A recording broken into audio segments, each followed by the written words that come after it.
Some things to know about the book of Psalms. Maybe many of you know it already. It's the longest book in the Bible, 150 chapters.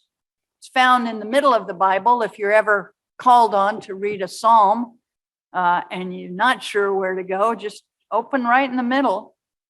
You'll probably be there. Yes, you will. And then you can find your way through from 1 to 150.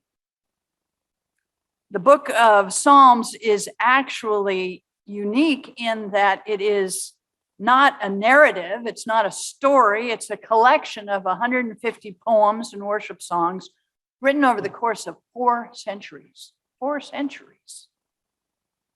And although these poems and songs were composed between the 9th and 5th centuries BCE, don't they give voice to that vast range of human emotion and experience in a way that still touches us profoundly?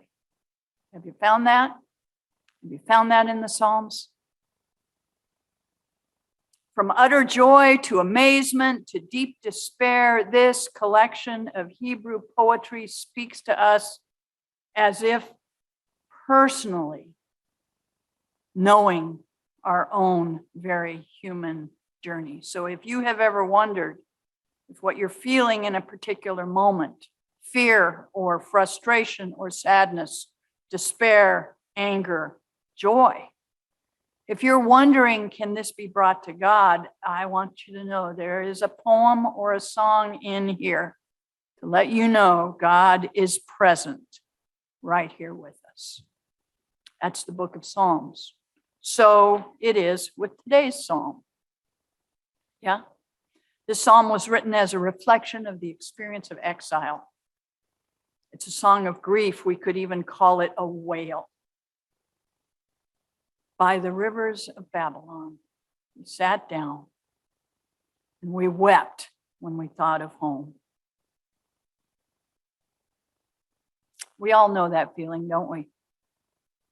We all carry grief. We all carry grief. The deep grief when we know we are not home. The grief of seeing the world as it is. The grief when we know things are not as they should be. The grief of losing someone we love. We all carry grief. We all do. Hasn't this been a week of grief? Hurricane Ian. And we hold our sister church here in the sanctuary. We have some visitors from Florida. They've been here before. Their family is nearby here, but their community gathered just north of where the hurricane hit. Did I get that right? And boy, we are praying for you. The grief of this week. Hurricane Ian reminding us of the massive losses that are occurring across our planet because of climate change due to human activity and human disregard for creation. It's been a week of grief. And hasn't this been a year of grief? I'll just point to one thing, the January 6th hearings, bearing witness to the ongoing power of fear, hatred, and mistrust that supremacy systems hold for so many as they hold them in thrall. It's been a year of grief. And haven't we been in a season of grief, right? 2.5 years of a pandemic. I mean, look how we're gathering today.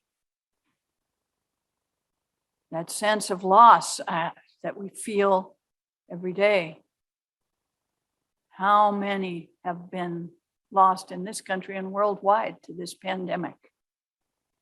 Also revealing again the injustice of the medical system across our land, the brokenness of the systems we live in. We all carry grief. And though I may not have named your particular grief this morning, I want you to know I see you. I know. We all carry grief. So by those waters of Babylon, the water's not intended for us. We sit down and we weep. We hang up our harps. We hang up our hearts.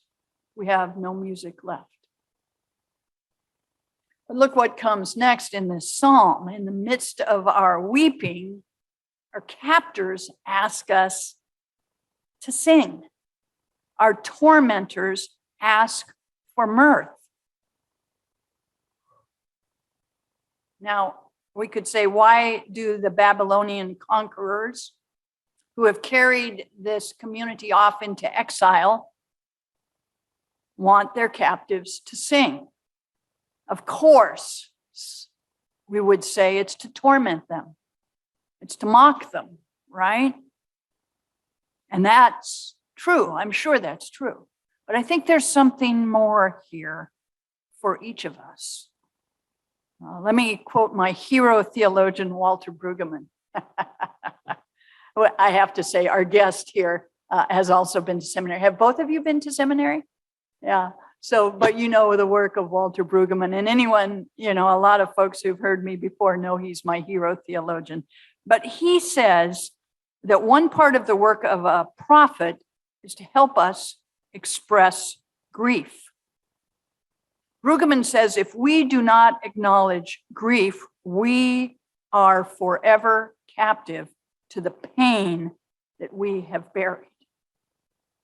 We don't express grief. If we don't acknowledge grief, then we are forever captive to the world as it is. We are captive to the power of empire, as a matter of fact.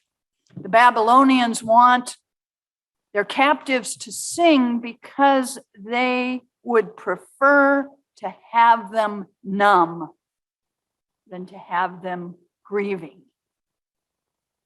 I would be so bold as to say, our captives, whatever is capturing you today, would prefer to have us numb than to have us grieving. We live in a grief-denying culture. Ask anyone who's experienced deep grief, and they will tell you. You will tell me. I could tell you. Grief scares people. Cheer up, they say. Think of something else. Can't be that bad. It's called toxic positivity in today's words. Aren't you through that yet? Aren't you over it yet? We do not like grief. Of course, we can point to personal stories, but let me point to a wider story on this World Communion Sunday. I don't know how many of you remember it, but 21 years ago, it was on World Communion Sunday that our nation launched what would be a 20-year war against Afghanistan. On World Communion Sunday, when communities were gathered around the world to emphasize our oneness. And it was less than a month after the attacks of 9/11.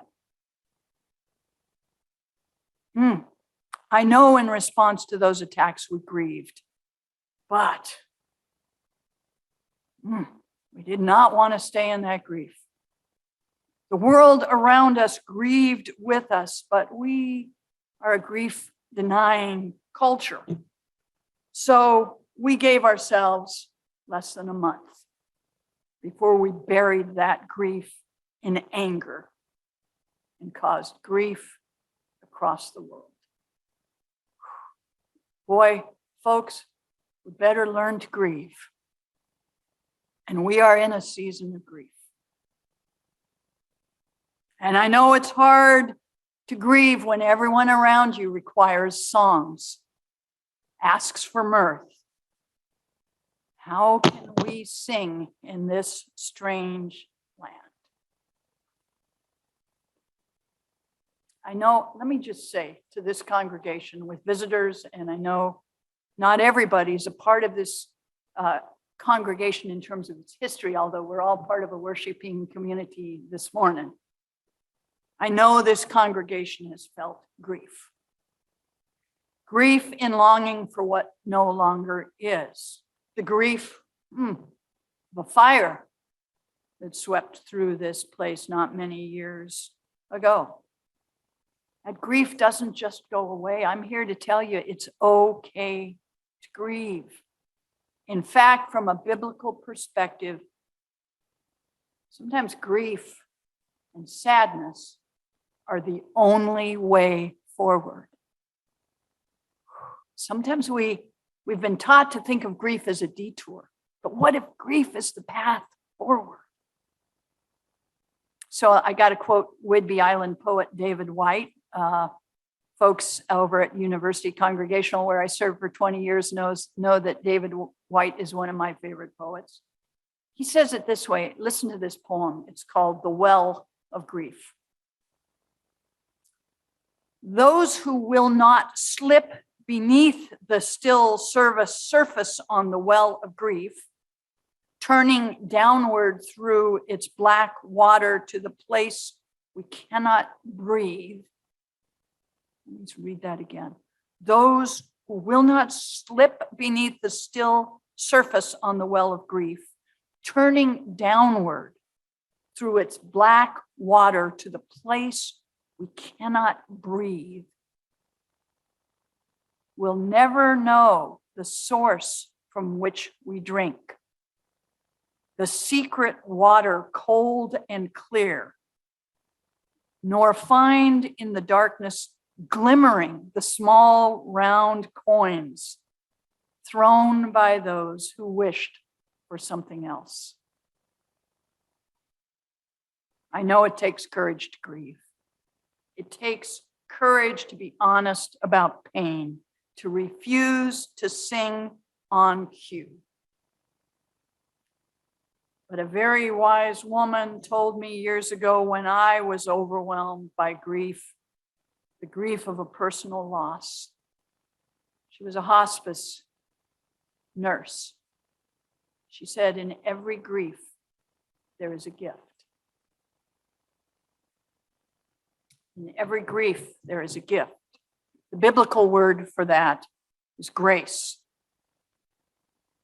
Our awareness of grace can hold us through our grief. We will not find that grace if we refuse to grieve. We will not find in the darkness the secret water, the small round coins glimmering. And David White also says, the moment you've uttered the exact dimensionality of your exile, the moment you've uttered the exact dimensionality of your exile, you are already turning toward home. That's the journey. For those of you who know 12-step programs, you might recognize this spiritual vocabulary in the first 2 steps of those 12 steps. Admitted we were powerless, our lives had become unmanageable, that is grief. And came to believe in a power of restoration, that is grace. Or let's step back from the book of Psalms, the book of the Bible that reminds us that God is big enough to carry us through all of life's journey and everything that journey has to hold. And I said, let's step back from, because I wasn't reading my notes. I meant, let's step back into the book of Psalms. Let's get back into that book. It reminds us that God is big enough to carry everything that life has to hold, even those last few sentences. And if you gave me the grace to preach for another half hour, I might dive into that too, but it's out there. You can find it. God is big enough for all our grief, for all our anger, for all our hope. God's grace is big enough to hold whatever this journey hands us. From tears in the night to joy in the morning. From, my God, why have you forsaken me? To, the Lord is my shepherd, I shall not want. From grief to grace to gratitude.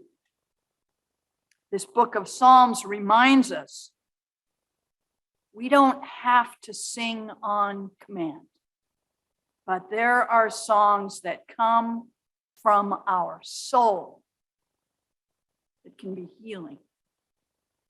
There are songs that come from our soul that can be subversive. There are songs that come from our soul that can even be revolutionary. Ah, my friends, do not be afraid to grieve. Our God gathers every tear and holds us in grace. Amen.